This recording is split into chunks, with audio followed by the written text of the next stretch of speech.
What's up, everybody? It's Honest Audrey, or Audrey if you know me like that. If you don't, get to know me, man. I'd be happy to meet ya.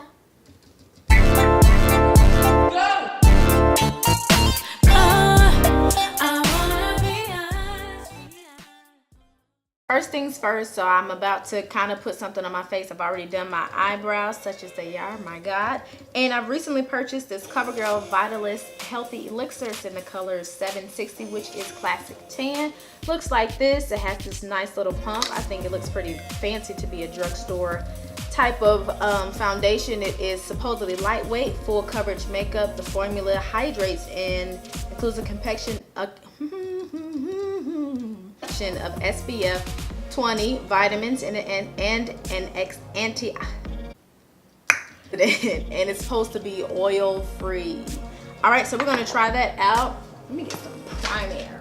All right, everything else will be listed down below. I just want to make sure you guys knew that this is the foundation that I was testing out, but like I said, everything else will be listed down below. Make sure you comment, like, and subscribe at some point, and make sure you enjoy. Okay, all right, so here's the thing. I wanted to talk to you guys about something I guess that's kind of current. Plenty of you guys have probably recently seen this video that's been going viral. It was basically a praise dance group. They were dancing to a song by Jay-Z. If you're saved, you may not know this song. They were praise dancing to a song by Jay-Z, and I've seen so much hoopla. I wanted to fill out what people were commenting stuff before I even said anything or whatever, because I had watched the video too briefly. So people basically were saying, like, I can't believe, you know, this is happening in the house of the Lord, or foolishness. I really must have a for real life tan, my God.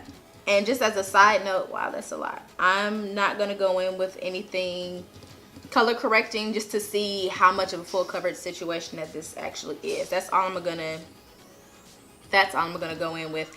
Basically, the general gist of people's opinions and thoughts about their performance was basically that it was inappropriate for the church. One of my college friends, her name is Kaylee. I love her. She tagged me in a young lady's rant. She was ranting about, I mean, this is like Baby Betty full coverage. Whatever, God is good.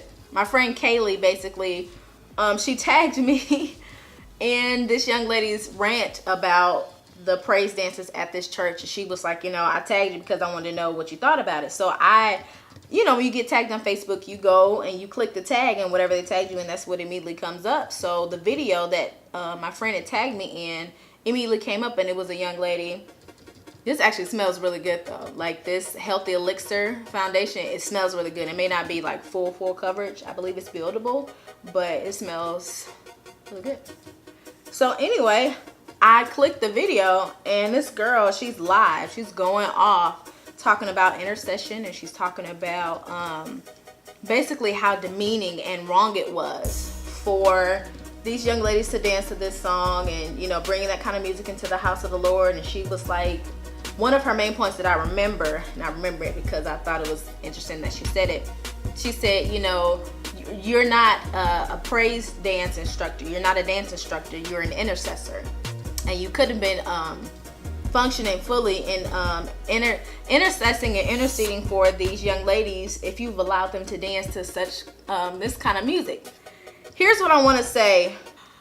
I feel like the issue goes beyond the song that was being played at the church. It goes beyond if you're an intercessor or a praise dance instructor, you know, all the deep stuff. I think it goes beyond that. I think there continues to be an underlying issue within the church and within the Christian community that all of us have strong opinions about. Now, what I'm about to say is not law. It's not, you know, that's Bible. Like, this is strictly how I feel based upon my personal convictions and based upon my understanding of the Word of God in this day and age, and with my understanding of the Lord being the same yesterday, today, and forevermore. I continue to say this throughout all my videos because my opinions are my opinions based upon my beliefs, but the Word of God stands alone. Outside of Audrey's opinion, anybody else's, Matthew Stevenson's, who gives a honor who. Here's what I want to say. I know you guys remember the situation with Ppl and, you know, her addressing her church, saying, you know, basically that she believed that all homosexual people, my lips are really ashy, why didn't you tell me? So I know you guys remember the situation with Kimberell where she was addressing her church. She was preaching on homosexuality. She's a bold, feisty something because it's 2017, and for you to preach on homosexual people, you got to be bold and have some cojones, huh? Okay. There was a lot of opinions, you know, feelings about her saying what she said. Some people felt like, you know, she's addressing her house. Other people felt like it was strictly an issue about homosexuality. Everybody had their opinion on it. Okay. That issue was the first thing I thought of when I saw this video and it going viral and so many church people having so much to say about it. Here's the underlying issue that ties all of that together. Because I'm going to say both of us, so come here. We should stop filming church services, okay? What is said in your house, and I'm speaking literally, your house, the place that you live, if you live in a shack, if you live in a box, what is said in your living quarters probably wouldn't go over well if it was filmed all the time, every time, because there's a certain level of conversation that I'm pretty sure you feel comfortable having in your house that you would not feel comfortable having at Applebee's. There are certain things that you would say in a different way if you were out and about or in a public space. With that being said, I know we all have the right to film what we want to film and blah blah blah, and it's like, well, they film church services, so why can't I put up my personal smartphone and blah blah blah whatever and do what it is I feel like I should be able to do. I'm not trying to revoke any of your rights. Here's what I'm saying. People continue to misconstrue messages that are happening at people's houses, meaning at their churches. Okay?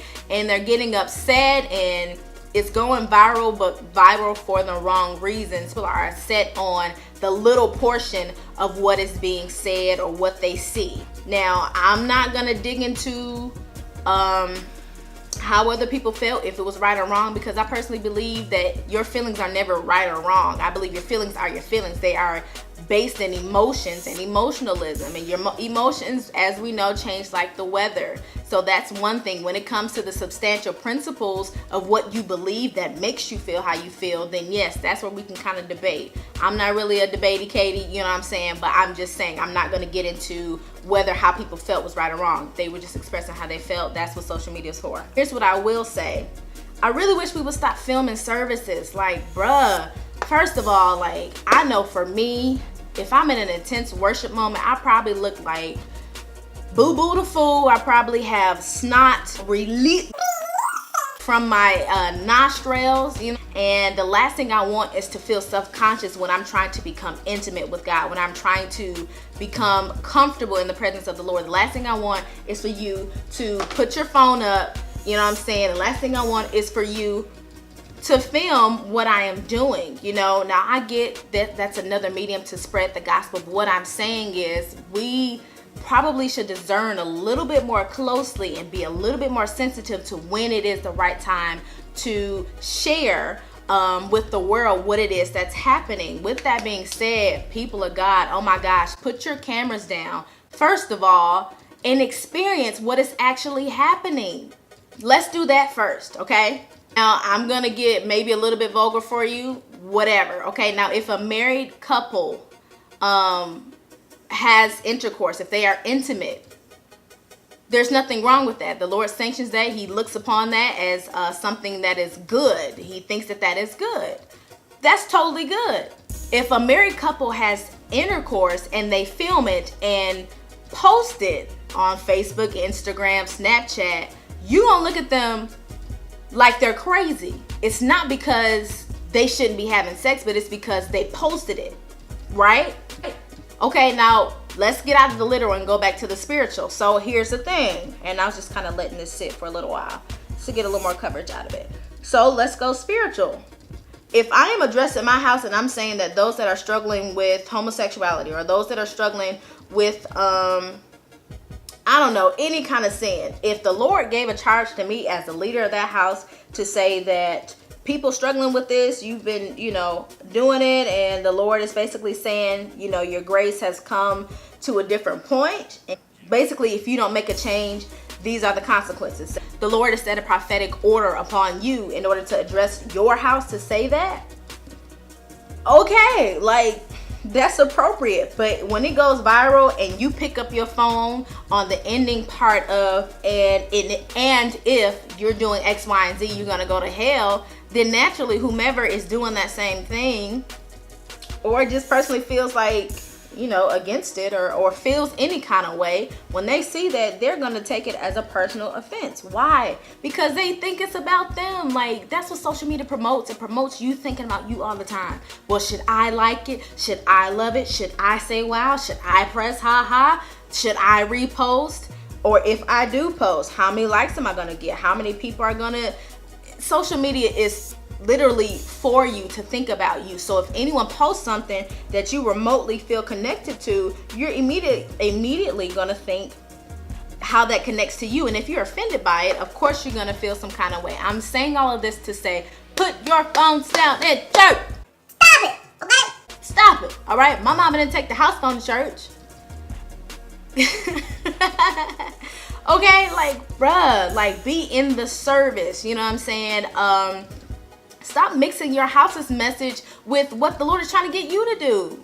You feel condemned by a message that was for somebody else's house? Maybe you should change. Why are you mad at them?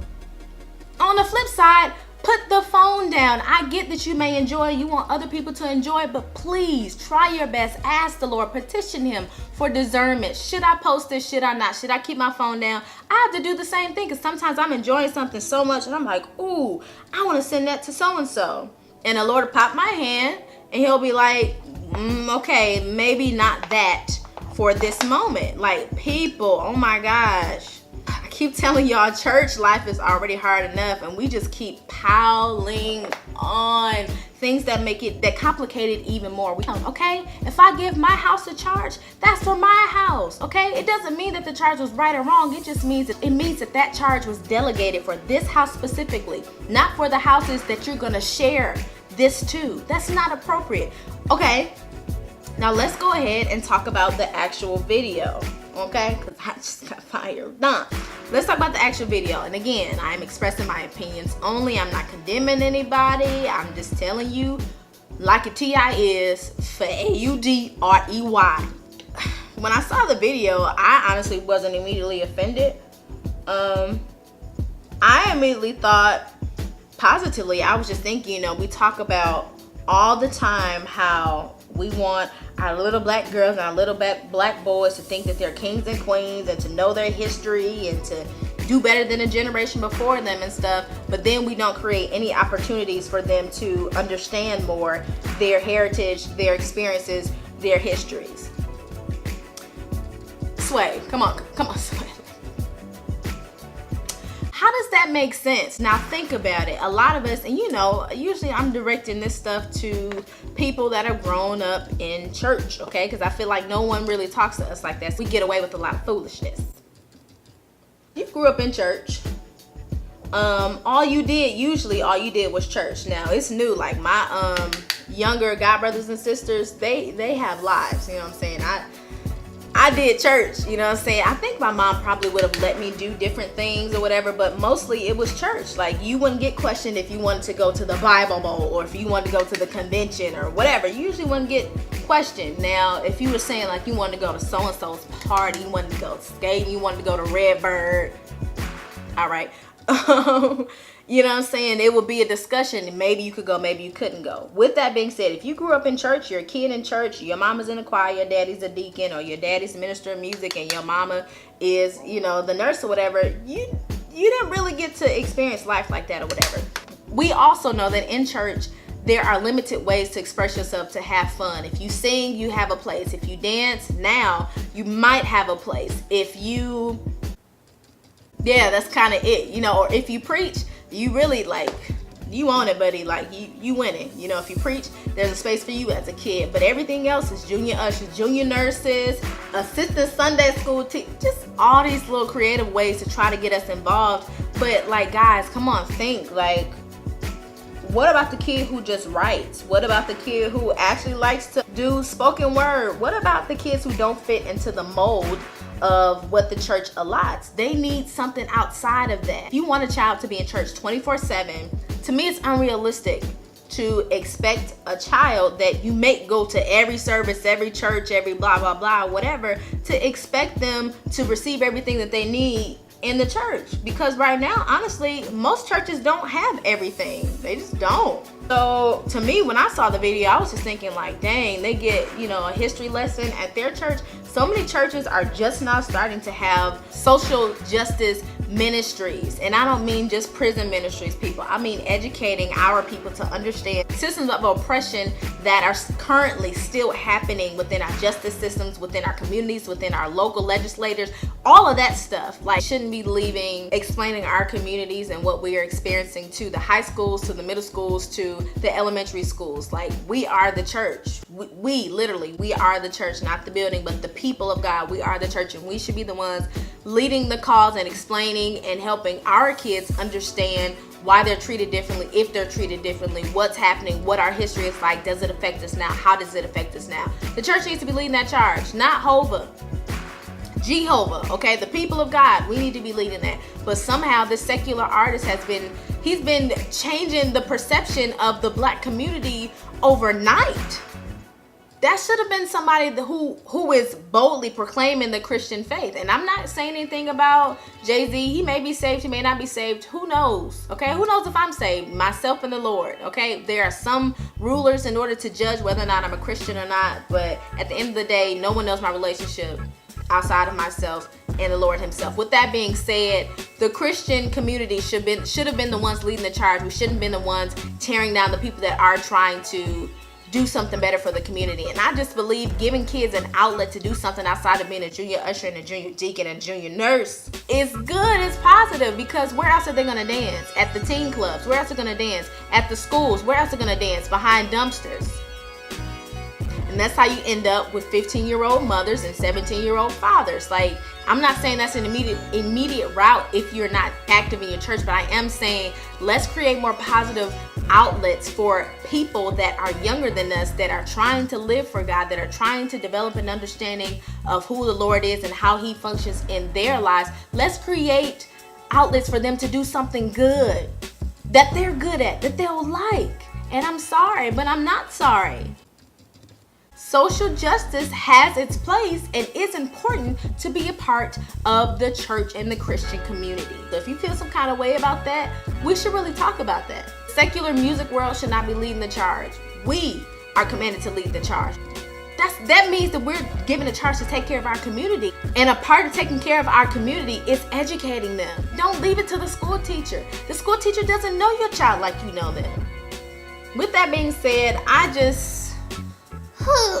was just bothered when our community, now I won't even say the Christian community as if they're separate from me, but when our community decided to condemn these young girls from doing something positive in their lives, with their lives, then uplifted them for doing something good. You know, like, come on, do better, it's canceled, reclaim my time.